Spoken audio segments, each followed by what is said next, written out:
grand-chose à dire. On va le passer de façon succincte. C'est vous qui faites ça? Ah, c'est bon, on va commencer. Alors, pour le plan de notre cours, donc on va voir quelques généralités, on va voir des rappels, ce que c'est que le placenta normal. On va voir quelques variations macroscopiques d'un placenta, des placentas qui sont anormaux également. On va voir les pathologies inflammatoires et infectieuses qui sont fréquentes, qui se voient au cours de la grossesse, soit une infection par voie basse ou bien une infection par voie généralisée. Donc on va voir les différentes inflammations qui peuvent arriver au niveau du placenta et qui peuvent retentir donc sur le fœtus. On va voir les pathologies vasculaires qui, donc vous savez très bien, je pense qu'au cours du module de gynéco, vous allez voir tout ce qui est diabète, hypertension. Donc tout ça, ça retentit sur le développement du fœtus via le placenta. On va parler également des maladies trophoblastiques gestationnelles, c'est-à-dire qui surviennent après la grossesse en général, donc c'est après expulsion. Donc on va avoir certaines maladies qui peuvent se voir, telles que les molles idatiformes complètes. Je pense que vous avez entendu parler voilà, des molles idatiformes, où la femme elle expulse et tout, et elle a quand même un taux de bêta-HCG qui est élevé. D'accord, on va voir ce que c'est qu'un molle idatiforme sur le plan anapathe, elle peut être complète ou partielle. On va voir la molle invasive et le choriocarcinome, qui sont des cancers qui sont très agressifs, donc qu'il faut détecter donc, sur le plan anapathe, c'est important pour traiter les patientes. Donc on va rentrer dans le vif du sujet, dans quelques généralités. Donc vous savez que le placenta c'est un organe transitoire donc qui se forme juste pendant la grossesse. Donc il est indispensable au maintien de la gestation, donc c'est vraiment un organe qui est central au cours de la grossesse. Il permet les échanges fœto-maternels pour le développement du fœtus. C'est un organe qui est d'origine fétale, bien sûr, parce qu'il vient avec le fœtus, il est transitoire, donc il ne fait pas partie de la mère. Donc c'est un médiateur, donc c'est un intermédiaire entre la mère et le fœtus. Il permet des échanges physiologiques et bien sûr il est expulsé après l'accouchement. Sur le plan physiologique, ce placenta va assurer une fonction respiratoire, donc il permettra au fœtus de respirer via le sang, donc il va lui apporter l'oxygène et il va éliminer les déchets. Parmi eux, c'est le CO2, donc c'est vraiment le poumon, c'est ce qu'on appelle le poumon fœtal. Il a une fonction immunologique, donc par son intermédiaire, donc la mère va donner des anticorps au fœtus pour le protéger. Et aussi, comme c'est considéré comme quand même quelque chose de nouveau, normalement c'est un organe étranger, mais le placenta fait en sorte que le fœtus ne soit pas rejeté. D'accord ? Donc il n'y a pas de rejet de fœtus grâce au placenta, donc il y a une fonction immunitaire.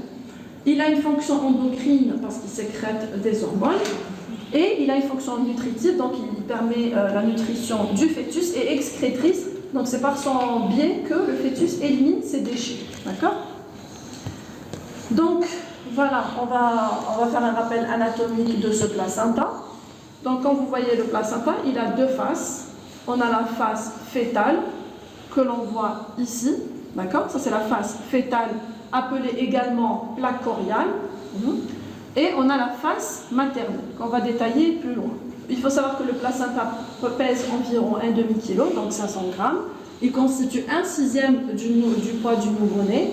Il mesure 20 cm de diamètre et il fait 3 cm d'épaisseur. Donc on revient aux faces qu'on a décrites tout à l'heure. Donc on a dit qu'il y avait une face fœtale donc, qui est du côté du fœtus, ce qu'on appelle la plaque choriale. C'est ce qui la caractérise. Retenez bien, donc c'est une fine membrane qui est très translucide, c'est-à-dire qu'elle est transparente, elle est luisante. Si elle est opaque, c'est pas normal. Si elle est opaque, c'est-à-dire normalement, les gynécologues, quand ils font l'expulsion du placenta, déjà quand ils examinent le placenta, ils font l'examen macroscopique du placenta. Ils voient est-ce que les membranes sont libres, est-ce qu'il y a un hématome, est-ce qu'il y a un décollement placentaire. Tout ça, en principe, on doit faire, on cherche s'il n'y a pas des abcès. Ça peut orienter vers une mystériose. Donc, normalement, vous, en tant qu'externe, si vous faites un stage, enfin, si vous assistez à un accouchement, c'est bien d'examiner le placenta après l'expulsion pour rechercher des anomalies. D'accord ? Déjà, vous allez voir cette plaque choriale, à quoi elle ressemble. Donc, on a dit qu'elle est revêtue par l'amnios. Donc, c'est cette fine membrane translucide, transparente, qui, lorsqu'on la détache, va laisser apparaître donc les vaisseaux, d'accord ? Les artères et les veines. Ensuite, au centre ou bien sur le bord de cette plaque choriale s'insère le cordon ombilical. D'accord? Le cordon ombilical, il a trois sections vasculaires. On a la face maternelle, d'accord? Contrairement à celle-là, elle est lisse. Celle-là, elle est un petit peu vallonnée, elle est circonvallée. Donc, c'est ce qu'on appelle la caduque basale. En fait, ça correspond à quoi? Ça correspond à l'endomètre qui est modifié. C'est une caduque, d'accord? Vous savez qu'au cours de la grossesse, l'endomètre, il est sous l'effet des hormones, il va subir des modifications. Les glandes, elles vont être dentelées, elles vont être très complexes. Et le chorion cytogène, il va comporter des cellules décidualisées, c'est des grandes cellules très éosinophiles sous l'effet de la progestérone. Donc cette caduque, en fait c'est quoi la caduque? C'est cette muqueuse endométriale qui subit des modifications au cours de la grossesse sous l'effet de la progestérone. C'est ce qu'on voit ici, cette face maternelle ou appelée plaque basale. D'accord? Cette plaque basale, en fait c'est le clivage, c'est-à-dire c'est là où on a enlevé, c'est là où s'insère l'utérus. Okay? C'est là où le placenta va s'insérer. Et cette face maternelle ou plaque basale, elle est parcourue par des sillons, et ces sillons délimitent ces espèces de nodules qu'on appelle les cotylédons. D'accord? C'est des termes qu'il faut connaître, qui décrivent le placenta. Donc voilà notre placenta. Ici, donc on a l'amnios. Voilà, c'est notre membrane qu'on voyait tout à l'heure qui est accolée à notre placenta avec le cordon ombilical et le fœtus. Donc ici on a les villosités choriales et on a la plaque basale dont je vous ai parlé tout à l'heure qui s'insère au niveau de l'utérus maternel. Donc on va un petit peu détailler. Donc le sac amniotique, donc c'est le sac qui entoure le fœtus, il est fait de deux membranes. D'abord, on a l'amnios. L'amnios, c'est ce que je vous ai montré tout à l'heure, c'était cette fine membrane qui recouvrait le placenta. D'accord? En fait, elle ne recouvre pas que le placenta. Je vous ai montré juste la partie, mais elle fait tout le tour. D'accord? Parce que nous, on nous a enlevé, on nous a donné que la partie d'amnios qui entoure le placenta. Mais en fait, avec la membrane, elle se continue exactement, elle fait tout le tour de la cavité amniotique pour entourer le fœtus. Et cette cavité, elle renferme le liquide amniotique. D'accord? Donc, on a dit l'amnios, puis autour, on a ce qu'on appelle le chorion. D'accord? Et cet amnios avec le chorion forme ce qu'on appelle le sac amniotique. D'accord? Et le sac amniotique, ce qu'on appelle communément chez les êtres humains, c'est la poche des os. Voilà, c'est ce qu'on appelle la poche des os. Donc on se répète, l'amnios c'est quoi? C'est l'enveloppe qui est autour de l'embryon, ou par la suite quand il se développe, c'est le fœtus. Donc elle a un rôle bien sûr de protection, elle entoure le liquide amniotique dans la cavité amniotique elle-même. Ensuite, l'amnios est entouré par le chorion, du nom grec placenta. Donc placenta en grec c'est chorion. Donc c'est des annexes, c'est la partie la plus externe de l'embryon. Et le chorion, il est en contact avec le tissu maternel. D'accord? On a l'amnios qui est en contact avec la partie interne qui est en contact avec le fœtus. Et le chorion, c'est la partie extérieure qui est en contact avec la partie maternelle. Donc on a l'amnios, le chorion, après on a la caduque. La caduque, c'est ce que je vous ai dit, c'est la muqueuse endométriale, d'accord? La muqueuse endométriale qui subit des modifications au cours de la grossesse. D'accord? Et cette modification se fait sous l'effet de la progestérone. Ici, on parle de cellules très caractéristiques. C'est les cellules décidualisées dont je vous parlais tout à l'heure. C'est des grandes cellules à cytoplasme très abondant et éosinophiles. Donc voilà, on a encore cet amnios ici. Ensuite, on a le chorion, d'accord? Voilà, l'amnios qui est en contact avec le fœtus. Puis on a notre chorion, d'accord? Et après, on a la caduque, d'accord? La plaque basale qui est en contact avec la partie maternelle. Donc la partie du chorion qui est en contact avec la décidua capularis, donc subit une atrophie. C'est quoi ce chorion? En fait, ce chorion qu'on est en train de décrire, c'est celui-ci. Ce n'est pas celui qui est en face du placenta. Celui qui est en face du placenta, il reste très développé, parce que c'est là où les échanges sont très importants. Mais le chorion, si vous voulez, il ne s'arrête pas juste au niveau du placenta. Il fait tout le tour de la cavité amniotique. D'accord? Ça ne se rend pas brutalement. Mais il subit un amincissement. Voilà, on a dit qu'il subit une atrophie, de sorte qu'à partir du 4e mois, il ne reste aucune trace de villosité. Donc en fait, ici on a un petit peu sauté les étapes. Donc ici on a l'amnios, on a parlé du chorion. Après on a des villosités choriales. Vous connaissez les villosités choriales? Vous en avez entendu parler en histo, non? Les villosités choriales. Les villosités choriales, on va les voir encore par la suite. On va les décrire dans la plaque suivante. Elles participent également aux échanges. C'est celles qui sont entourées du cytotrophoblast, du syncytiotrophoblast. Je pense que vous avez appris ça en embryo. Ça vous dit quelque chose, le cytotrophoblast, syncytotrophoblast? Voilà. Ça remonte pas à loin, c'est pas très loin. Voilà, donc il faut savoir que ces villosités choriales sont développées au niveau de l'insertion placentaire. Par contre, ici, de l'autre côté, ils subissent une atrophie jusqu'à pratiquement disparition complète. Donc cette partie du chorion donc, qui est en face de l'insertion du placenta, on l'appelle le chorion live. Live, ça veut dire qui est lisse. Voilà, donc ça c'est sur le plan histologique, comment on va voir au microscope.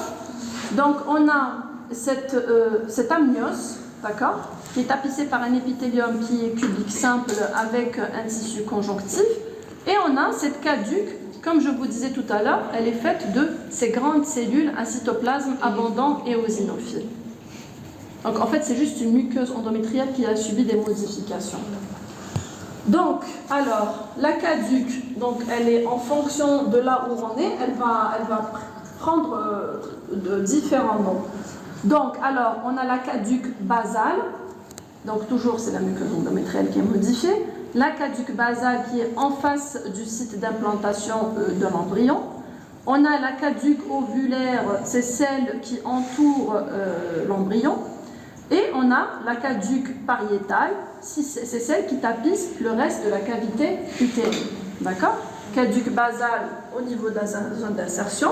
Caduque ovulaire, comme son nom l'indique, elle entoure, enfin ovocyte, ça vient de ovocyte, mais c'est notre fœtus. Et la pariétale, c'est celle qui tapisse le reste de la cavité utérine.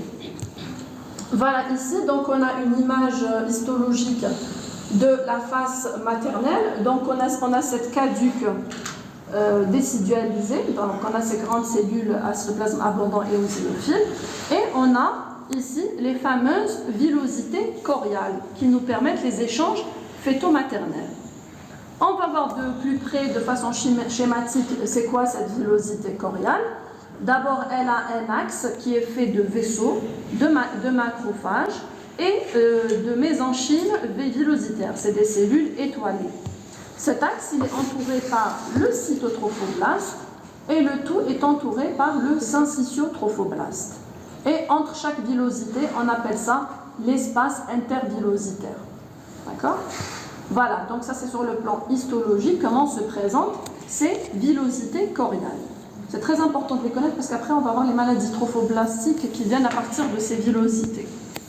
Alors, les villosités choriales, on a cet axe qui comporte des vaisseaux, comme je vous ai dit, des macrophages, des mésenchymes, des cellules mésenchymateuses. On a une couche de cytotrophoblast et on a une couche ici multinucléée de syncytiotrophoblast. Et entre chaque villosité, on a ce qu'on appelle l'espace intervillositaire. On va passer aux aspects macroscopiques du placenta. Je vous ai mis quelques images d'images de placenta de grossesse gémellaire. D'abord, vous savez qu'il y a des jumeaux qui sont avec différents types de placenta. Ils peuvent être dans la même cavité amniotique, ils peuvent avoir deux différentes cavités amniotiques, un même placenta. Donc, en fonction de ça, la terminologie va différer. Donc, on a des grossesses gémellaires biamniotiques bicoriales. Bicoriale, ça vient de plaque coriale. D'accord? Donc ça veut dire bicorial, ça veut dire qu'on a deux placenta. Voilà. Et biamniotique, ça veut dire qu'on a deux sacs amniotiques. Tout simplement. Après, ça c'est un placenta d'une grossesse gémellaire qui est biamniotique monocoriale. Monocoriale, ça veut dire qu'est-ce qu'on a? Un seul placenta. Et biamniotique, on a deux sacs amniotiques. Et on a des grossesses monocoriales, monoamniotiques. D'accord? Donc on a un seul placenta, un seul sac. Très bien. On a des variations anatomiques. Donc vous avez vu le placenta, en principe, c'est un seul rond, c'est un seul disque. On peut avoir des anomalies. Bon, je ne pense pas qu'il y ait des retentissements. Ça dépend en fait s'il y a un impact vasculaire. Ici, on peut avoir un lobe accessoire. Donc on a un placenta principal avec son lobe accessoire. Il peut être bilobé. Donc il a une espèce de sillon au milieu, donc il va présenter deux lobes, mais ce n'est pas une grossesse gémellaire. On a ce qu'on appelle un placenta circumvallé, c'est-à-dire c'est que l'insertion de l'amnios, elle est plus petite que le placenta. Regardez ici, la plaque amniotique, elle est plus petite que le placenta. C'est ce qu'on appelle normalement l'amnios il est recouvrant, il recouvre tout le disque placentaire. Là non, on a un diamètre de l'amnios qui est plus petit que le disque placentaire, c'est ce qu'on appelle la configuration circumvallée. On peut avoir des anomalies du cordon aussi qui peuvent avoir un retentissement sur le fœtus. Il peut être long, torsadé. Donc dans ce cas-là, le flux sanguin ne passe pas très bien. Donc ça peut être responsable de retard de croissance utérin ou carrément de mort in utero. Même quand il est trop long aussi, c'est pas bon parce qu'il risque de faire des nœuds, voilà. Exactement, de s'enrouler autour du cou. Donc c'est pas bon aussi un cordon trop long. Il peut être grêle, hypotorsadé également. S'il est trop grêle, c'est pas bon. Donc voilà, ça peut avoir des retentissements sur la croissance fœtale. On peut avoir, voilà, on a carrément un nœud qui se forme. Ici, il est trop torsadé. Quand c'est trop torsadé, donc le flux sanguin peut ne pas bien passer. Et ici, on vous a mis une section d'un cordon ombilical qui comporte que 2 vaisseaux. C'est une anomalie également. Normalement, on a 3 sections vasculaires. Voilà, ça c'est un placenta, c'est un cordon ombilical qui a 3 sections vasculaires, mais qui n'est pas normal. En fait, on a cet aspect noirâtre, nécrosé, un peu blanchâtre, donc c'est une infection, d'accord, du cordon ombilical. Quand le cordon ombilical est infecté, on parle de funiculite, d'accord. Ici, rappelez-vous, tout à l'heure, je vous parlais des membranes ou de la plaque coriale, ou l'amnios, pardon, qui doit être transparent, translucide, rappelez-vous. Ici, on voit que c'est un peu épais, jaunâtre, c'est pas la même couleur translucide qu'on voyait tout à l'heure. Et ça, c'est ce qu'on appelle une chorioamniotite, c'est-à-dire qu'il y a une infection de la plaque coriale. Aussi, on décrit aussi, je pense que vous avez déjà fait le cours en gynéco, je pense, pour les anomalies d'insertion du placenta. Vous avez non, fait? pas encore. Pas encore, mais on va parler un petit peu succinctement. Donc, à l'état normal, donc le placenta, il est latéralisé, il n'est pas très profondément inséré. D'accord? On décrit le placenta prévia, c'est-à-dire c'est un placenta qui recouvre le col, c'est très dangereux, il y a un risque hémorragique très important et de décès maternel. Donc normalement, ça c'est des choses qu'on détecte au cours de l'évolution de la grossesse. Le gynéco, quand il fait l'échographie, il détecte, au début il est en bas, mais au fur et à mesure que la grossesse avance, le placenta monte. S'il ne monte pas, il y a des trucs de prévention, ils font une césarienne pour éviter l'expulsion par repas, ce qui est dangereux. Alors, on a également le placenta accrétant, c'est celui-ci, c'est-à-dire c'est des villosités coriales. Voilà, normalement les villosités coriales, elles ne sont pas en contact avec le myomètre. Mais là, accrétant, elles s'enfoncent de façon superficielle. Pas totalement, mais elles s'enfoncent un petit peu dans le myomètre. Et ça, c'est pas bon parce que la délivrance se fait difficilement. C'est-à-dire que c'est un placenta qui colle. Donc on aura du mal à l'enlever et il y a un risque d'hémorragie, d'hypotonie utérine, l'utérus ne va pas se remettre en place facilement, donc avec risque hémorragique, c'est pour ça que des fois on a recours à des hystérectomies d'hémostase. On décrit également l'hématome rétroplacentaire, surtout au cours des hypertensions gestationnelle, exactement. Donc ça aussi, ça a un retentissement sur le fœtus, d'accord? Donc les différents types de placenta, donc on a parlé de l'accréta tout à l'heure. L'accréta, c'est quand on a les villosités coriales qui infiltrent de façon superficielle le myomètre, d'accord? L'incréta, bon, elles s'enfoncent un petit peu plus profondément, voilà, les villosités coriales. Par contre, le percréta, ça veut dire perdre, ça veut dire que ça s'enfonce dans toute la paroi myométriale. Tout ça, ça pose des problèmes au cours de la délivrance et qui peut être responsable d'hémorragie. Donc on va voir la pathologie inflammatoire et infectieuse. Donc on peut avoir une infection ascendante, ça veut dire que ça vient à partir des voies génitales et que ça monte. C'est pour ça qu'au cours de la grossesse, la moindre infection, il faut la traiter pour que ça ne retentisse pas sur le fœtus. Donc c'est l'inflammation la plus fréquente du placenta. Et elle se voit au cours des ruptures prématurées des membranes. Donc vous savez que la filière génitale, il y a des germes saprophytes. Donc quand on a une rupture prématurée des membranes, ces germes ils vont monter carrément vers le fœtus et toucher le placenta et être responsables donc d'une infection. C'est pour ça que dès qu'il y a une rupture prématurée des membranes, on met la patiente sous antibiotiques. Exactement. Donc, macroscopiquement, les membranes peuvent présenter soit un aspect normal ou bien un aspect opaque, comme on avait vu tout à l'heure. La chorioamniotite, on avait vu tout à l'heure ce placenta qui est épais, jaunâtre, opaque. Histologiquement, donc c'est une inflammation aiguë. On aura beaucoup de polynucléaires neutrophiles dans la myose et de l'euchorion. Et les responsables en général, donc c'est l'Escherichia coli, le staphylocoque, le streptocoque et le mycoplasme. Donc vous avez vu tout à l'heure l'image de la myose qui était claire et eosinophile. Ici maintenant on voit que c'est très dense et on a beaucoup de polynucléaires qui sont altérés. Donc c'est ce qu'on voit au cours de la chorioamniotite. On peut avoir, donc ça on a dit par voie ascendante, c'est-à-dire quand on a une rupture prématurée des membranes, on a des germes qui montent. On peut maintenant avoir des infections par voie hématogène, c'est-à-dire ça se voit au cours d'une septicémie par exemple, une patiente qui a une septicémie. Donc son sang, il y aura une bactériémie, donc on aura des bactéries dans le sang.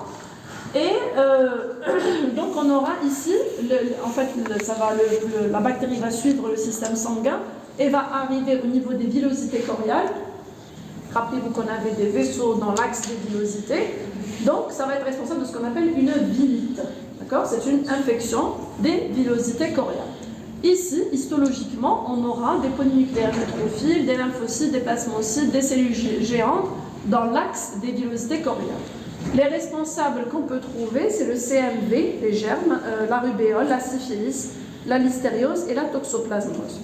Voilà, ici je vous ai mis l'image histologique d'une villosité coriale qui renferme, regardez, ici on a un plasmocyte, beaucoup de plasmocytes, un lymphocyte, d'accord, ici un polynucléaire. Donc c'est ce qu'on appelle une vilite, c'est-à-dire c'est une infection des villosités coriales qui se fait par voie hématogène. Voilà, ici on a une villosité coriale qui renferme de nombreux polynucléaires altérés. On va passer maintenant à la pathologie vasculaire. Donc la principale pathologie vasculaire c'est l'hypertension, le diabète. Donc tout ça va être responsable d'infarctus placentaire. Donc la vascularisation ne se fait pas bien dans le placenta. Donc s'il n'est pas vascularisé, donc le tissu placenta va s'infarcir. Donc on va avoir un infarctus. Donc c'est quoi l'infarctus? Vous l'avez vu en troisième année, c'est une nécrose qui est ischémique d'un territoire vasculaire, c'est-à-dire c'est un territoire qui n'est plus irrigué. Donc on a dit les causes, c'est l'HTA, l'éclampsie, le diabète. Macroscopiquement, il s'agit d'un foyer qui est triangulaire, qui a une base au niveau donc, du côté maternel. S'il est récent, il sera rouge et mou. S'il est ancien, il est blanc et dur. Sur le plan histologique, qu'est-ce qu'on va avoir? On va avoir un aspect des villosités coriales, qu'on a vu tout à l'heure, qui seront un aspect fantomatique, donc un aspect d'une ischémie, et qui seront agglutinés dans une substance fibrinoïde. Donc c'est comme ça qu'on va voir ce foyer d'infarctus. Voilà, on a ces images d'infarctus placentaire. On a un aspect blanchâtre, ici, qui tranche bien avec le placenta. Ici, on a des hématomes. Ici aussi, donc on a ce parenchyme placentaire, où on voit bien ce foyer d'infarctus qui est blanchâtre. Bon, on ne peut pas parler de consistance, on ne peut pas toucher. On a également l'hématome rétroplacentaire, qui est une pathologie très fréquente. Je pense que vous allez le voir dans vos stages. C'est quoi? C'est un décollement prématuré du placenta par rupture de l'artère utéroplacentaire. Donc là, l'artère va se rompre, on va avoir l'accumulation de sang qui va nous former cet hématome. Macroscopiquement, s'il est trop récent, on ne va pas le voir, mais après plusieurs heures, on va voir cette zone qui est rouge sombre, c'est notre hématome. Maintenant, on va passer aux maladies trophoblastiques gestationnelles. D'accord? La molydatiforme complète, partielle, invasive, choriocarpe. On a deux également types histologiques qu'on va survoler parce qu'ils sont extrêmement rares. La molydatiforme, c'est quoi? En fait, c'est après la molydatiforme complète, c'est quoi? C'est la dégénérescence kystique des villosités choriales qui sont associées à une prolifération tumorale du trophoblaste. Vous avez vu les villosités choriales tout à l'heure, elles sont d'assez petite taille. Ici, leur axe, il va être très volumineux, très kystisé, très œdémacié, d'accord? Et en même temps, on a le cyto et le syncytiotrophoblaste qui va proliférer. Donc ce ne sera pas la petite couche bien régulière, ce sera une prolifération tumorale. Ici, on n'a pas d'embryon, pas de grossesse vraie. C'est ce qui la différencie de la molle partielle, d'accord? Retenez bien que la molle hydatiforme complète, il n'y a pas d'embryon. Donc ce n'est pas une vraie grossesse. Sur le plan macroscopique, qu'est-ce qu'on va recevoir? Un matériel qui est très abondant. On a beaucoup de fragments tissulaires, hémorragiques. Et ce qui est caractéristique, c'est qu'on va trouver des villosités qui sont hydropiques comme des petits sacs très clairs. On va voir l'image, elle est très caractéristique. C'est ce qu'on appelle un aspect en grappe de raisin. Et on ne retrouve aucun fœtus dans ce matériel. Voilà, c'est de ça dont je vous parlais. Les vésicules hydropiques, hydro, ça veut dire eau, d'accord? On dirait que c'est rempli d'eau. Donc il y a de nombreuses villosités hydropiques et qui nous donnent un aspect en grappe de raisin. C'est caractéristique, d'accord? Quand on voit ça, il n'y a pas d'embryon, c'est une molle hydative. C'est dans l'utérus? Oui, c'est dans l'utérus, bien sûr. Oui, ça se passe tout dans l'utérus, exactement. Voilà, ici, on a ces nombreuses vésicules translucides, d'accord, qui sont caractéristiques de la molle hydatiforme. N'oubliez pas d'embryon dans la molle hydatiforme complète.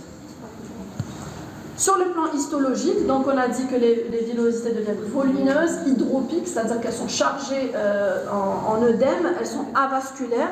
Tout à l'heure, rappelez-vous, on avait dit que la villosité choriale comportait des vaisseaux, des capillaires. Ici, on a une perte de la vascularisation. Le trophoblaste, il a une hyperplasie marquée, elle est très importante. Et ce qui est caractéristique, c'est qu'elle est circonférentielle. Elle va atteindre toute la circonférence de notre villosité. Il n'y a pas d'embryon, il n'y a pas de membrane et il n'y a pas d'érythroblaste. Parce que les érythroblastes, ça signe qu'il y a un aspect de... non, il y a un signe fœtal. Ça se voit au premier trimestre.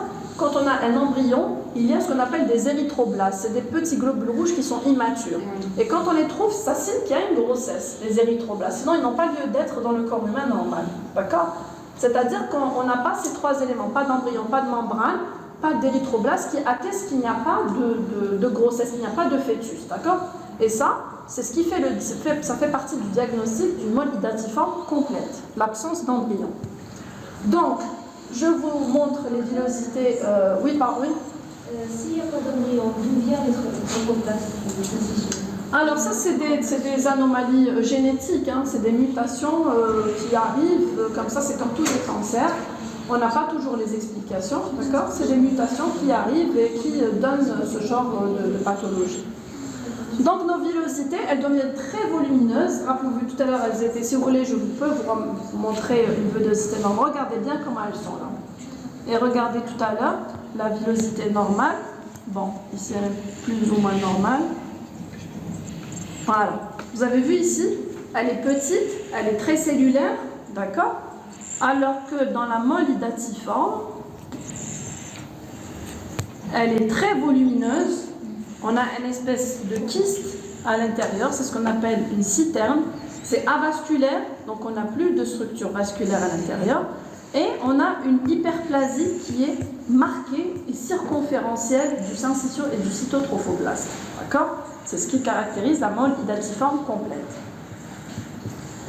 Pour la partielle, c'est pour ça qu'on l'appelle partielle. Tout à l'heure, on a dit que le matériel était abondant. Ici, le matériel de curetage est moins abondant, d'accord, que la molle hydatiforme complète. Ici, on aura un mélange de villosités choriales qui sont normales et des villosités qui sont molaires, donc qui rappellent la molle hydatiforme complète. On a une cavité amniotique avec parfois un fœtus. D'accord? Ici, on retrouve des stigmates d'une grossesse d'un fœtus. D'accord? Contrairement à la complète où on n'a pas. Donc voilà, ici, vous avez vu, tout à l'heure, il y avait beaucoup de vésicules hydropiques. Ici, on a tantôt oui, tantôt non, c'est un petit peu hétérogène. Ok? Et là, on a notre fœtus. Il a un retentissement sur le fœtus. Oui, bien sûr. Oui, oui. Bien sûr que ça a un retentissement. Ça ne lui permet pas... D'ailleurs, c'est des avortements au premier trimestre. Oui, ça ne peut pas continuer, bien sûr. Nous, quand on reçoit un anapathe, c'est au premier trimestre qu'on a les avortements. Donc, sur le plan histologique, vous allez avoir des villosités, un mélange de villosité normale, de villosité molaire. L'hyperplasie trophoblastique, elle est moins importante que dans la complète et elle n'est pas circonférentielle comme dans la complète. Et ici, on a des stigmates d'une embryogénèse, donc on va retrouver un cordon ombilical, amnios, érythroblaste et un fœtus carrément. Donc, si on nous l'envoie, on en a pas, bien sûr. Voilà, ici, vous voyez, on a une alternance de petites villosités et ici, de plus grosses villosités. Ici, c'est une villosité qui est hydropique avec cette hyperplasie trophoblastique qui reste modérée. Après, donc, on passe à la molle invasive. Elle est de définition assez simple. Elle fait suite à une molle hydatiforme complète ou partielle. Quand elles ne sont pas traitées, une molle hydatiforme complète ou partielle, elles peuvent évoluer vers une molle invasive. C'est quoi la molle invasive? Par définition, c'est des villosités qui sont volumineuses, donc de type molaire, comme on a décrit dans la molle hydatiforme partielle et complète, mais leur situation, elle est anormale. Par définition, on dit invasive, c'est-à-dire qu'elles infiltrent le myomètre ou dans le ligament large. D'accord? On peut les trouver aussi bien dans le myomètre que dans le ligament large. D'accord? Sur le plan histologique, donc ça nécessite deux critères. D'abord, c'est les villosités d'aspect molaire, c'est les grosses villosités hydropiques avec une hyperplasie trophoblastique. Et deuxièmement, c'est l'infiltration. Donc, on va trouver dans les os du myomètre et du ligament large ces villosités hydropiques qui sont anormales. Voilà, ici, donc on vous montre qu'il y a un myomètre et qu'il y a ces villosités hydropiques qui infiltrent. Ici également, donc on a un joli muscle qui est bien visible et on a cette villosité hydropique qui est anormalement située dans le myomètre. On va passer au choriocarcinome. Donc c'est une tumeur trophoblastique qui est hautement maligne, elle est très agressive. Elle se développe le plus souvent à la suite d'une grossesse ou d'une maladie gestationnelle, c'est-à-dire une molle hydatiforme complète ou partielle. Et sur le plan macroscopique, on a des lésions nodulaires hémorragiques à développement intracavitaire qui sont souvent nécrotiques. Donc c'est des tumeurs qui sont très volumineuses, nécrotico-hémorragiques. Déjà macroscopiquement, on reconnaît un choriocarcinome. Donc contrairement aux molles, les molles, on voit que c'est des villosités qui peuvent infiltrer le myomètre, mais le choriocarcinome, il n'y a pas de villosité. C'est de volumineuses masses nécrotico-hémorragiques qui sont assez caractéristiques. Voilà. Ici, on a une pièce d'hystérectomie. Dans la lumière utérine, elle est largement comblée par ce processus volumineux tumoral qui est très hémorragique. Ils sont de mauvais pronostics? Oui, le choriocar, oui, très mauvais. Dans des métastases? Oui, pulmonaire, oui, bien sûr. Pulmonaire et cérébral. Voilà, donc sur le plan microscopique, c'est quoi? C'est des lacs sanguins, parce que l'hémorragie est très importante, c'est très hémorragique comme tumeur. Donc microscopiquement, on va avoir des plages d'hémorragie et dans ces plages, on va voir une prolifération trophoblastique, c'est-à-dire on aura du cyto, du syncytio et des cellules intermédiaires entre syncytio et cyto. Les atypies cytonucléaires sont très importantes, il y a beaucoup de mitose, donc il y a des signes de malignité francs. Il n'y a pas de villosité choriale, d'accord? Contrairement aux molles hydatiformes complètes, partielles et la molle invasive, on trouve des villosités choriales. Ici, dans le choriocarcinome, il n'y a pas de villosité choriale, d'accord? Dans la molle hydatiforme complète, on ne trouve pas des villosités choriales. Dans la molle hydatiforme complète, si. C'est des villosités choriales, mais qui sont anormales. Elles ont subi une modification, elles sont hydropiques. Là, il y a aucune... Ici, ils n'ont pas de villosité choriale dans le choriocarcinome. C'est dégénéré. Là, c'est le trophoblaste qui est malin. Tout à l'heure, on a parlé des villosités avec hyperplasie trophoblastique. Ici, on a juste du trophoblaste qui est malin. D'accord? Voilà. Donc, on a cette hémorragie avec des cellules syncytiaux. Regardez ici des cellules multinucléées, des cellules intermédiaires et des cellules trophoblastiques. D'accord? C'est ce qui caractérise le choriocarcinome. Alors ici, c'est deux types histologiques donc on va voir maintenant. On va les décrire, mais je ne vais pas rentrer dans les détails, parce que déjà c'est des lésions très rares, de diagnostic très difficile, donc on ne fera que les citer, que vous ayez une idée, c'est tout. Donc on a les tumeurs trophoblastiques du site d'implantation placentaire, c'est-à-dire qu'elles se voient au niveau du site d'implantation du placenta. Donc c'est des tumeurs qui sont malignes. Elles sont trophoblastiques, de nature trophoblastique monophasique. Donc elles sont faites, c'est-à-dire de cellules trophoblastiques intermédiaires. On la retrouve au niveau de la zone de nidation. D'accord? Il n'y a pas de syncytiotrophoblaste ici. Il n'y a que des cellules trophoblastiques intermédiaires. Elles infiltrent le myomètre et les vaisseaux, et il y a beaucoup de mitose et d'atypie. D'accord? C'est ça la tumeur trophoblastique du site d'implantation placentaire. C'est une tumeur maligne faite de cellules trophoblastiques intermédiaires et qui ne comprend pas de syncytiotrophoblaste. D'accord? C'est ça les mots-clés qu'il faut retenir pour cette tumeur. Et qu'elle se localise bien sûr au niveau du site d'implantation, au niveau de la nidation. Le mot monophasique par rapport avec quoi? Monophasique, c'est-à-dire qu'il y a un seul type de cellules. C'est les cellules trophoblastiques intermédiaires. Voilà, donc c'est ça, cette prolifération faite de nappes diffuses, de ces cellules trophoblastiques intermédiaires qui comportent des atypies. Regardez ces gros noyaux. Voilà, elle est infiltrante. Je ne vois pas de mitose sur cette image. En principe, on a des mitoses, ok? Voilà, ça infiltre le muscle, les vaisseaux. Voilà, donc c'est signe de la malignité. On a la tumeur trophoblastique épithélioïde, elle est très rare, d'accord? C'est une tumeur maligne, toujours composée de trophoblastes intermédiaires au niveau des membranes. Ici, ce n'est pas au niveau du site d'implantation, mais c'est surtout au niveau des membranes qu'elle se développe. Elle est peu infiltrante, il y a peu d'invasion vasculaire. Elle est caractérisée par une nécrose en carte géographique. Voilà. Donc cette prolifération, elle est faite de lobules, voilà, de cellules atypiques, très éosinophiles, de trophoblastes intermédiaires. Ça, c'est des types très très rares. Il faut retenir surtout la molle datiforme complète, partielle. La molle invasive, c'est quoi? C'est quoi la molle invasive? Le siège qui Voilà, la complète et partielle peuvent évoluer vers la moelle invasive. Rappelez-vous que la complète, on n'a pas d'embryon et la partielle, on a un embryon. La complète, on a beaucoup de villosité hydropique, un matériel abondant. On a une hyperplasie circonférentielle qui est marquée du trophoblaste, alors que la partielle non, c'est une hyperplasie qui est modérée et il y a des villosités qui sont normales, il y a une alternance. On retrouve des stigmates d'embryogénèse dans le, voilà, exactement, érythroblaste, cordon, fœtus, membrane, voilà.